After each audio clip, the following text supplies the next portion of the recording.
एक भाई ने दूसरे भाई को यतीम समझकर उसकी जमीन हड़प कर ली और उसे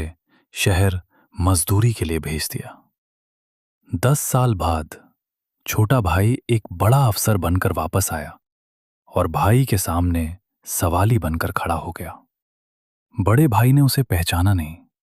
और उसे धक्के देने लगा। तब छोटे भाई ने वो पुरानी तख्ती निकाली जो उसने बचपन में बनाई थी और कहा कि भाई, तुमने मेरा हक तो छीन लिया, मगर मेरी। एक भाई ने दूसरे भाई को यतीम समझकर उसकी जमीन हड़प कर ली और उसे शहर मजदूरी के लिए भेज दिया। 10 साल बाद के इस अंदोहनाक और जुल्म से भरपूर वाक़ये की यादें आज भी इस हवेली की दीवारों में किसी आसेब की तरह मंडला रही थीं।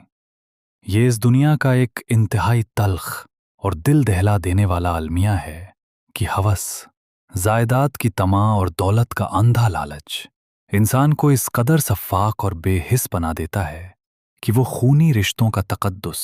और मोहब्बत की तमाम कदरें यकसर फरामोश कर देता है और फिर उसके दिल में रहम नाम की कोई चीज़ बाकी नहीं रहती। बिल्कुल इसी तरह एक जालिम और संग दिल बड़े भाई ने अपने ही वालदैन की वफ़ात के बाद अपने सगे छोटे भाई को यतीम,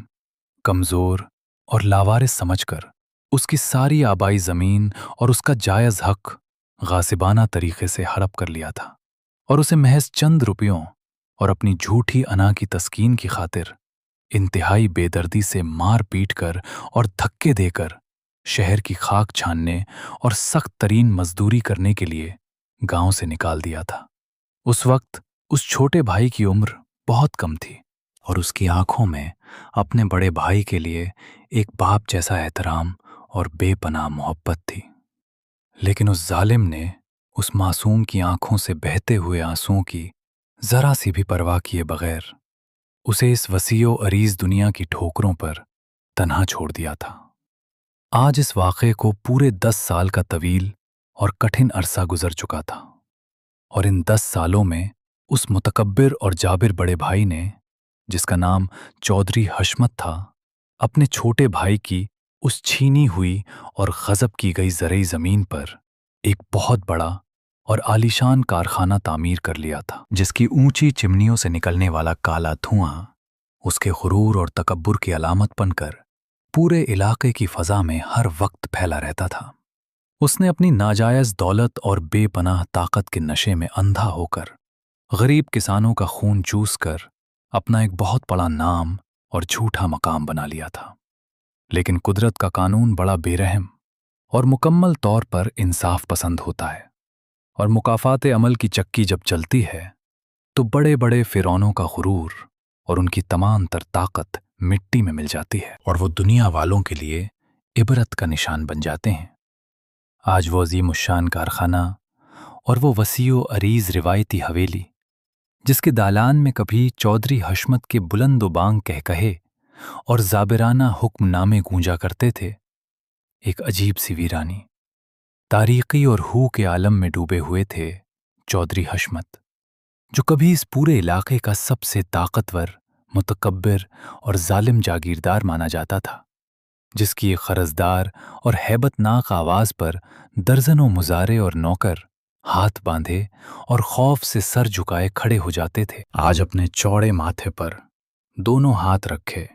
इंतहाई बेबसी, गहरी मायूसी और शदीद ज़हनी परेशानी के आलम में अपने उसी शानदार और कीमती दीवान खाने में सर झुकाए बैठा था। वक्त की बेरहम और तेज़ व तुंद आंधियों ने उसके तकब्बुर के सारे महल और उसकी तमाम तर ताकत के सुतून ज़मीन बोस कर दिए थे। उस पर मुख्तलिफ ताजरों और शहर के बड़े साहूकारों का इतना भारी कर्ज चढ़ चुका था कि उसकी अदायगी उसके बस से मुकम्मल तौर पर बाहर हो चुकी थी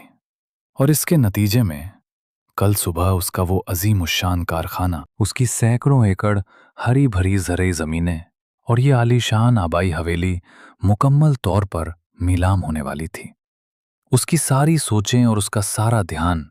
उस नामालूम और पुरअसरार सरमायादार की तरफ उलझा हुआ था, जिसने अचानक शहर से आकर इस इलाके के तमाम कर्ज ख्वाहों से हशमत के सारे कर्जे अपने नाम मुंतकिल करवा लिए थे और अब उसकी सारी जायदाद को कौड़ियों के दाम खरीदने की हतमी बोली लगा दी थी। इस पुर असरार और नामालूम खरीदार ने हशमत को मिलने या कोई मोहलत देने से भी साफ इनकार कर दिया था, जिसकी वजह से अब चौधरी हशमत के पास सड़क पर आने और लोगों के सामने भीख मांगने के सिवा कोई और रास्ता या उम्मीद की कोई किरण बाकी नहीं बची थी। उसकी दिमागी और नफसियाती हालत इस कदर खराब हो चुकी थी कि उसे महसूस हो रहा था जैसे उसके दिमाग की रगें किसी भी लम्हे फट जाएंगी और मुसलसल जागने और शदीद जहनी दबाव की वजह से उसकी आंखें किसी खूंखार और वहशी दरिंदे की तरह सुर्ख हो चुकी थीं। वो अपने दीवान खाने के उस नर्म और कीमती ईरानी कालीन पर बेचैनी से करवटें बदल रहा था और उसका दिल खौफ, अनोमली और गुस्से की मिली जुली कैफियत में जोर जोर से धड़क रहा था। हवेली के तमाम नौकर और मुलाजिम उसके गुस्से के खौफ से इधर उधर छुपे हुए थे और पूरे माहौल पर एक कब्रिस्तान जैसी हौलनाक खामोशी छाई हुई थी कि अचानक हवेली के उस अजीम उशान और भारी भरकम लकड़ी के बैरूनी दरवाजे से एक खस्ता हाल,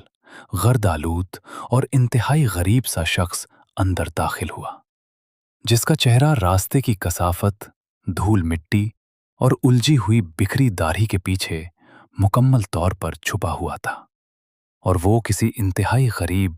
लाचार और दर बदर भटकने वाले मुसाफिर की चलती फिरती तस्वीर लग रहा था। उसके जिस्म पर मौजूद मैले कुचैले कपड़े कई जगहों से बुरी तरह फटे हुए और पैवन लगे हुए थे और उसके पैरों में मौजूद टूटे हुए जूते भी उसके तवील और कठिन सफर की गवाही दे रहे थे। उसके कमजोर कंधे पर एक पुराना और मैला सा झोला लटक रहा था, जिसमें शायद उसकी जिंदगी का कुल असासा मौजूद था। वो शख्स अपने कदमों को घसीटता हुआ और एक अजीब सी आजिजी और इनकिसारी के साथ दीवान खाने की तरफ बढ़ रहा था। ये कोई और नहीं बल्कि चौधरी हशमत का वही छोटा सगा भाई था जिसे उसने 10 साल पहले यतीम और लावारिस समझकर इंतहाई बेदर्दी से इसी हवेली की दहलीज से धक्के देकर निकाला था। लेकिन आज वो एक बहुत बड़ा और ताकतवर आला सरकारी अफसर और बेपनाह दौलत का मालिक बनकर वापस आया था। ताहम उसने अपना हुलिया जानबूझकर एक गरीब और लाचार मजदूर जैसा बना रखा था ताकि वो अपने जालिम भाई के सामने सवाली बनकर खड़ा हो सके और उसके तकब्बुर का आखिरी तमाशा और उसकी बर्बादी का मंजर अपनी आंखों से देख सके। वो शख्स चलता हुआ सीधा हशमत के करीब पहुंचा और उसके सामने निहायत आजिज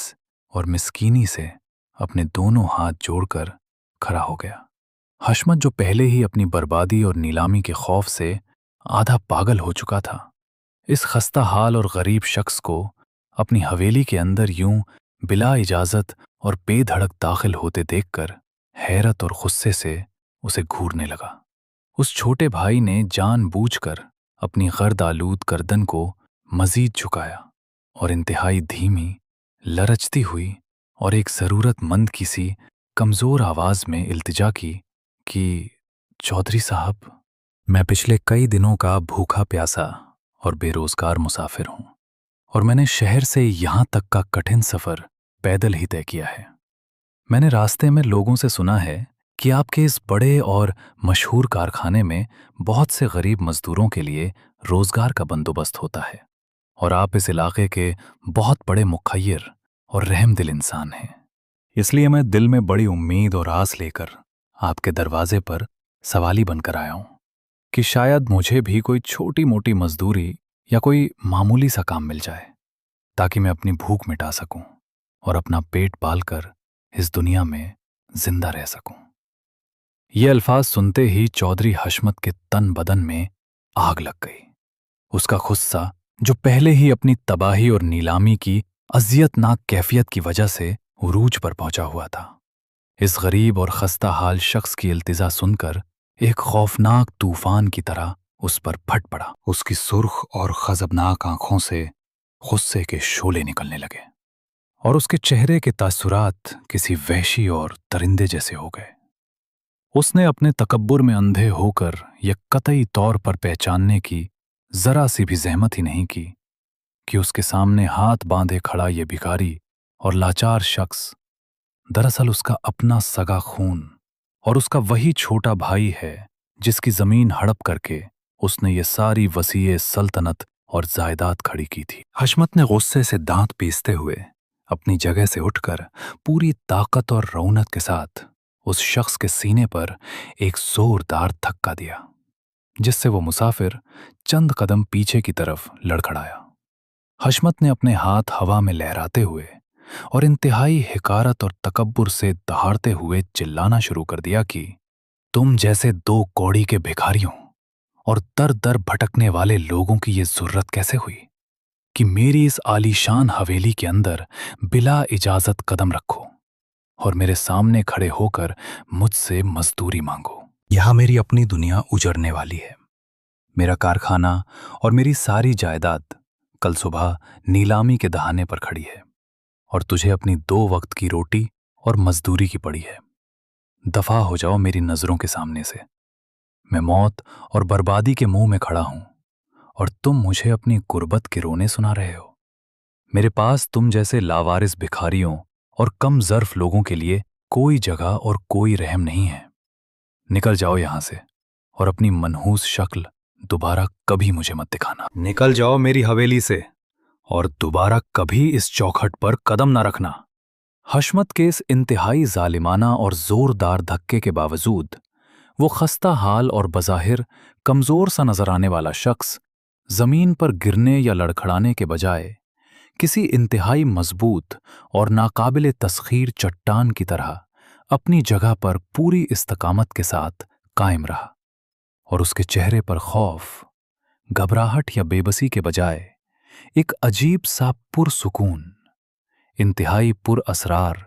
और कदरे तंजिया तअस्सुर उभर आया, जिसने एक लम्हे के लिए हशमत के गुस्से से भरपूर और मुतकब्बिराना वजूद को भी हैरत और एक अनजाने खौफ में मुब्तला कर दिया। वो मुसाफिर जिसे हशमत महज एक भिखारी और 2 कौड़ी का लावारिस इंसान समझकर दुत्कार रहा था, उसकी आंखों में अचानक एक ऐसी चमक और जलाल पैदा हो गया जो किसी आम मजदूर या सड़कों पर भटकने वाले शख्स की आंखों में कतई तौर पर नहीं हो सकता। उसने इंतहाई इत्मीनान और एक फातिहाना अंदाज के साथ अपने खुरदरे और धूल से अटे हुए हाथ को अपने कंधे पर लटकते हुए उस मैले और पुराने झोले के अंदर डाला जो बज़ाहिर फटा हुआ और बेवकत लग रहा था, लेकिन उसके अंदर हशमत की पूरी कायनात की बर्बादी और मुकाफात अमल का हतमी और अटल फैसला मौजूद था। उसने उस झूले की गहराई से एक इंतहाई पुरानी, बोसीदा और मिट्टी में अटी हुई लकड़ी की तख्ती बाहर निकाली। ये कोई आम तख्ती नहीं थी, बल्कि ये वो यादगार थी जिस पर बचपन में वो दोनों भाई एक साथ बैठकर पढ़ा करते थे और जिस पर आज भी उसके नाम के हुरूफ इंतहाई मध्यम और मिटे मिटे अंदाज में कुंदा थे, जिन्हें वक्त की गर्द और हालात की बेरहमी भी मुकम्मल तौर पर मिटा नहीं सकी थी। इस बोसीदा और यादगार तख्ती के साथ एक इंतहाई मोटी और भारी फाइल भी बंधी हुई थी, जिसमें कुछ इंतहाई अहम और सरकारी नौयत के कानूनी कागजात मौजूद थे, जिन पर बड़ी बड़ी मोहरें लगी हुई थी। इस खस्ता हाल शख्स ने वो तख्ती और वो भारी कागजात हशमत की तरफ बढ़ाते हुए बगैर किसी खौफ और हिचकिचाहट के इंतहाई गहरी, पाटदार और गूंजती हुई आवाज में उससे मुखातिब होते हुए कहा कि ऐ मेरे बड़े भाई, तुमने अपने तकब्बुर, दौलत की हवस और जायदाद के अंधे लालच में आकर मेरा दुनियावी हक और मेरी वो ज़रई ज़मीन तो मुझसे छीन ली जो मेरे बाप की निशानी थी, और मुझे यतीम और कमज़ोर समझकर दर दर की ठोकरें खाने के लिए इस हवेली से धक्के देकर शहर की सड़कों पर निकाल दिया था। मगर तुम अपनी तमाम तर ताकत और जुल्म के बावजूद मेरी वो अनथक मेहनत, मेरा वो अज़म और मेरे इस मुकद्दर को मुझसे नहीं छीन सके जो मेरे रब ने मेरे हक में लिख दिया था। तुमने मुझे गरीब और लाचार समझकर मिटाने की हर मुमकिन कोशिश की, लेकिन तुम ये भूल गए कि मजलूम की खामोशी और उसकी आहें जब आसमान का सीना चीरती हैं तो बड़े बड़े फिरौनों और जाबिरों के महल रेत की दीवार की तरह जमीन बोस हो जाते हैं और उनका नामो निशान तक बाकी नहीं रहता। वो शख्स मुसलसल बोल रहा था और उसके अल्फाज हशमत के कानों में किसी पिघले हुए शीशे की तरह उतर रहे थे। उसने मजीद कहा कि शहर की इन बेरहम और अजनबी सड़कों पर मैंने भूखे पेट और नंगे पांव जो रातें गुजारी हैं, उनकी तकलीफ का तुम अंदाजा भी नहीं लगा सकते। मैंने दिन रात मजदूरी की, अपना खून पसीना एक किया और अपनी तालीम को अपना सबसे बड़ा हथियार बनाया ताकि मैं इस मुआशरे में अपना खोया हुआ मकाम वापस हासिल कर सकूं। और आज मेरी वो बरसों की मुशक्कत और मेरी बेगुनाही की आहें रंग ला चुकी हैं, और तुम जिस नामालूम और बड़े सरमायादार के हाथों अपनी इस अजीम उशान जायदाद, अपने इस बड़े कारखाने और इस आबाई हवेली के नीलाम होने पर खून के आंसू रो रहे हो, और जिसने तुम्हारी गर्दन के गिर्द कर्जों का वो फंदा कसा है जिससे निकलने का अब दुनिया में कोई रास्ता बाकी नहीं बचा, वो नामालूम खरीदार कोई और नहीं बल्कि मैं ही हूं। वो यतीम और लावारिस खून जिसे तुमने 10 साल पहले इसी दालान में खड़े होकर जूतों की नोक पर रखा था। वो तमाम सरकारी और नीलामी के हतमी कागजात हवा में लहराते हुए सीधे हशमत के कदमों में उस कीमती ईरानी खालीन पर जा गिरे। हशमत ने अपने शदीद लरजते और कांपते हुए हाथों से जब उन कागजात को फर्श से उठाकर अपनी सुर्ख और वहशत ज़दा आंखों से उन पर लिखी हुई तहरीर को पढ़ा तो उसे यूं महसूस हुआ जैसे उसके कदमों तले से जमीन हमेशा के लिए खिसक गई हो और उसका सारा सांस किसी ने उसके हलक में दबा दिया हो। वो नीलामी के हतमी और नाकाबिले तंसीख सरकारी कागजात थे जिन पर उसके इस कारखाने, उन हरी भरी ज़रई ज़मीनों और इस आबाई हवेली के नए मालिक और तन्हा वारिस का नाम इंतहाई वाज़े और मोटे हुरूफ में दर्ज था। और वो नाम किसी अजनबी या दूर दराज के ताजर का नहीं, बल्कि बिल्कुल वही नाम था जो उसके उस छोटे भाई का था जिसे उसने 10 साल पहले हमेशा के लिए अपनी जिंदगी और अपनी जायदाद से बेदखल कर दिया था।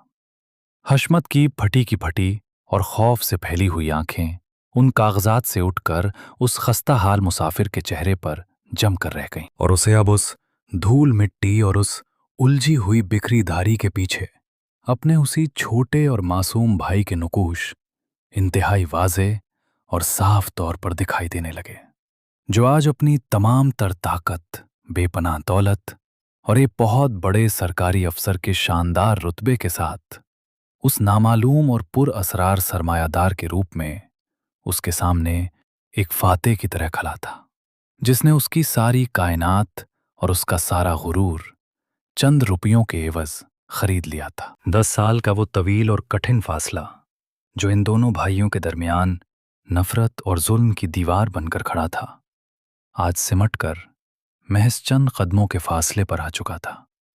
और आज कुदरत का वो बेरहम और मुकम्मल इंसाफ अपना आखिरी और अटल फैसला हशमत के हक में सुना चुका था।